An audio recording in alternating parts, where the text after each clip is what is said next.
So not much time to speak of remaining in this first half as the kick's away. And not wanting to risk anything here late in the half, he'll just take a knee and they'll bring the football out to the 25.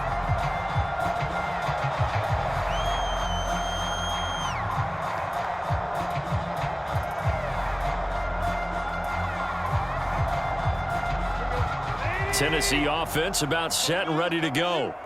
And with time quickly fading here in the second quarter, not sure how aggressively, offensively they want to play this. I think we'll find out just how much they trust their guys in this situation if they decide to take a shot. Credit him with a 1-yard gain there to make it 2nd and 9. So, all right, we'll bypass the halftime show in favor of returning to this late season game with the teams coming back from the locker rooms here a bit early.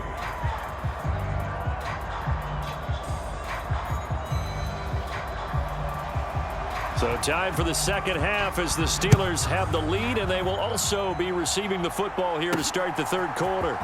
Well, from deep in the end zone, he's going to bring this out. And ultimately cannot get this out to the 25-yard line as he's dropped at the 23. So with the Steeler offense on their way out, let's take a look at the playoff picture in the AFC. As we count down through the final few weeks of the season, these guys have nothing to sweat about. They've clinched the top spots, so the road to the Super Bowl, it runs through them. And there's a natural inclination here, partner, to say, okay, a lot of guys aren't going to play down the stretch. We've clinched. We're ready to go. But there's another part where you say, let's show the league why we're the #1 team. Maybe you intimidate someone. Maybe you dissuade them from thinking that they can beat you in the playoffs by going out and being really impressive down the stretch. Absolutely. And you want to take momentum into the playoffs. There's also pride on the line for these guys individually. Yeah, momentum and pride. Yeah, I'd make room for them and put them both in uniform. So they'll come up after the gain of 7 on a 2nd and 3. They run again with Harris. And he'll get it out a couple yards shy of midfield at the 48. A gain of 5, good enough for the first down.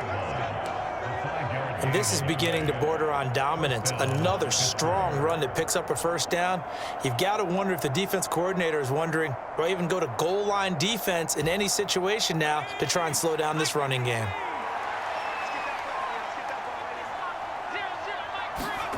Pickett now to throw off the play fake. On the move, and he's going to have to eat this one as down he goes.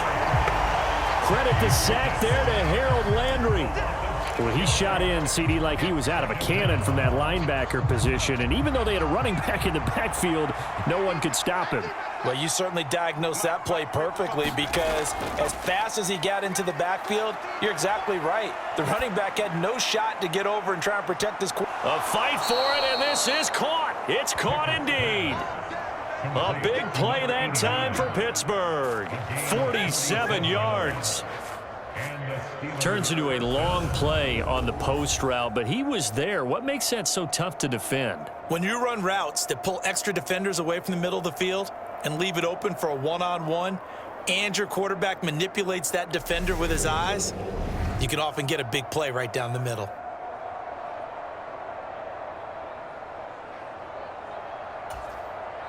So how about this for field position after the big play? Inside the 15 now as they come up on 1st and 10.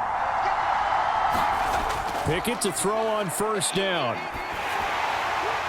And it's intercepted. Picked off by Caleb Farley. And the Titans are going to get it back here just shy of the 20. Well, still down quite a bit here, several scores, but yeah, at least that's a start, Charles, getting the interception here. And look, we're still in the third quarter, so this thing not done yet. You're right about that, Brandon. This defense, they haven't quit on this game. They stayed with it and got an interception and handed the ball back to their offense. And what you wonder about is the team that just threw that interception, they've got to be careful about developing a sense of complacency and thinking this game is over. The last run got 3. Now here's 2nd and 7. 10th carry now for Derrick Henry. And he tried to bounce it outside, but they'll stop him behind the line. It'll be a loss of a couple on the play, so now third down coming up. I like the strategy. Extra tight ends, extra beef. They want to run the football, but that means they probably want to run it inside. If you get strung out on the perimeter, you're in peril. Yeah, we saw the result, negative yardage. Back to throw, Tannehill. Oh, had his hands on it, couldn't bring it in. Pretty symptomatic of how this game's been going. I'm getting the sense that this offense is getting frustrated. Here we are into the third quarter, and they've had plenty of opportunities to get in sync. Thus far, that hasn't happened. They're looking for answers both on the sidelines and in the huddle looking at each other. This is taken at the 23. A very good return that time. 18 yards. And the Steelers will go on offense here, 1st and 10. Pittsburgh set to take over again on offense. As this offense takes the field against CD, remember last drive they were moving the football, but then they threw that costly interception, so we'll see if they can right the ship here on this drive. And doesn't that just sum up football? We see it all the time, don't we? The defense goes from losing the battle to making a huge play and stealing the momentum. So you know they're riding high right now, and they're ready to challenge this offense and that quarterback one more time. And we'll see if the offense is up for that challenge here as things start to get more interesting here in the second half.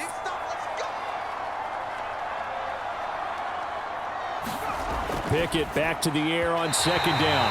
And that is incomplete. Pat Fryermuth, the intended target, but now it's 3rd down. Looked like he had a couple of different options as far as who to throw to on that play. And who am I to say this, but I'm not sure he made the right decision. Well, the window of opportunity is always going to be small in the NFL. That's why those quarterbacks who make quick decisions and have quick releases have the most success in this league.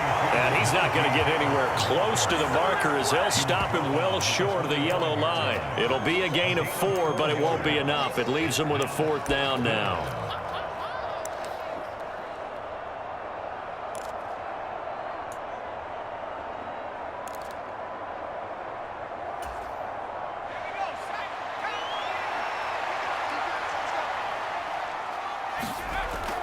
They run for it with Harris. A curious decision to go for it, but it pays off with a 1st down.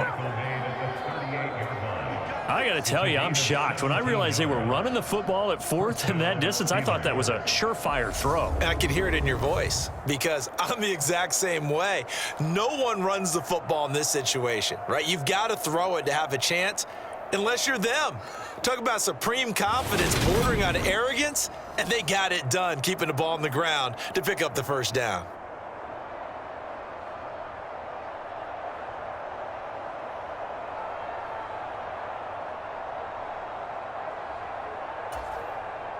The 4th down run successful. Now they look to pay it off on 1st down.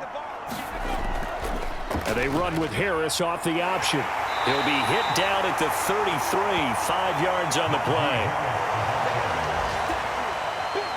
Working with 2nd and 5 now.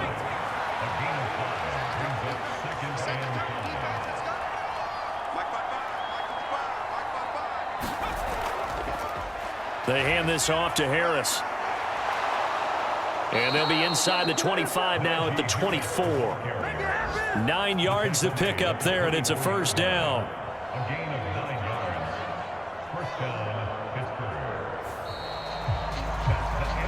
Back now in Nashville.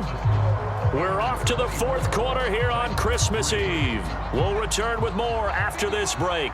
You're watching the NFL on EA Sports. Now a 1st down carry for Harris.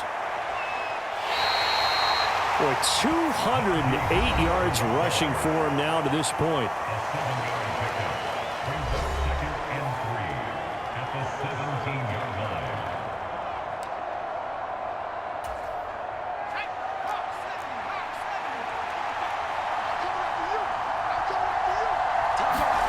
From the 17, Pickett. And that is incomplete. A lot of force bearing down on him there. He could not hang on. It's 3rd down.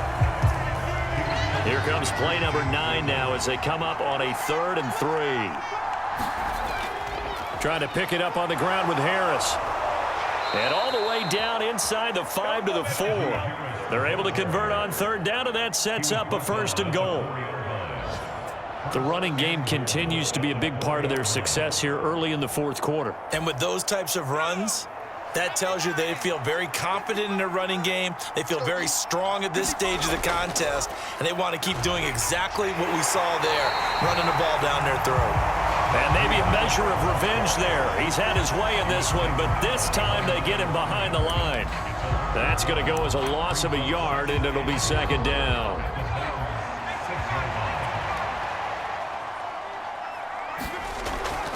They'll run again with Harris. And he's in for the score. And his spectacular season continues as he ties the NFL touchdown record. He is phenomenal.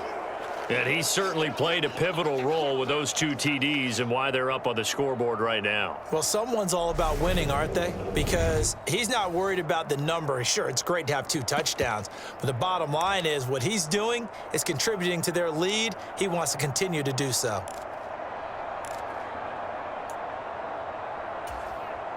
And now the Steeler offense staying out there, and they'll go for 2. They're going to run it with Harris. And he is into the end zone again as he scores both the touchdown and the 2-point conversion to extend this lead.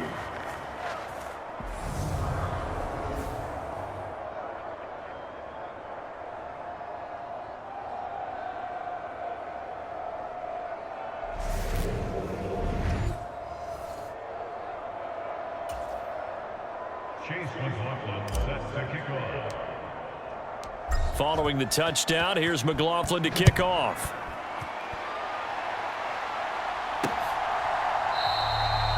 And Rager will not return it, so it'll come out to the 25 on the touchback. And here comes Tennessee as they get set to take the field. Facing a big 4th quarter deficit here, things not looking good. You know, this offense, though, they've been in the top half of the NFL so far this season, but in this one, well, their defense has really struggled. Tannehill and the Titans come up now 1st and 10 at their 25-yard line. They'll come out throwing here to start the drive. He gets this one to Burks. This will be stopped about 2 yards shy of the marker. 8-yard gain, 2nd and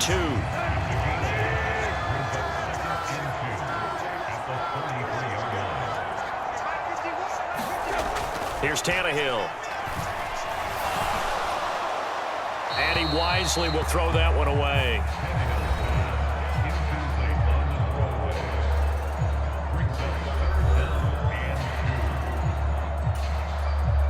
The Titans on 3rd down, 2 for 5 to this point. This time they face a 3rd and 2. Tannehill now to throw. And this time he's got the hook up. It's complete. And he will have a Titans 1st down as they're able to get the 3rd down conversion. Well, this game is certainly pretty well over. They go ahead and mark it in the win column. But as a defense, they don't want to get so soft now that everybody just throws the ball all over the place against them, gets big yardage, and puts points on the board. They have pride, too, on that side of the ball. On 1st down, Tannehill. Pressure comes, and the Steelers take him down. T.J. Watt, he's the one to get him, and that is sack number 7 for him on the year. Now, they're in some hot water now. After that sack, it's 2nd and 21. Now it's Tannehill. And his throw is incomplete. Well, partner, guaranteed they approach this play with the idea of making up ground to make 3rd down manageable. Unfortunately, with that incompletion, right back where they started on the last snap. Now they need a big 3rd down play in order to pick up the yardage needed. And now he lost the football. Tannehill loses it, and it's picked up by the Steelers. And he takes it back to the house. A fumble recovery for a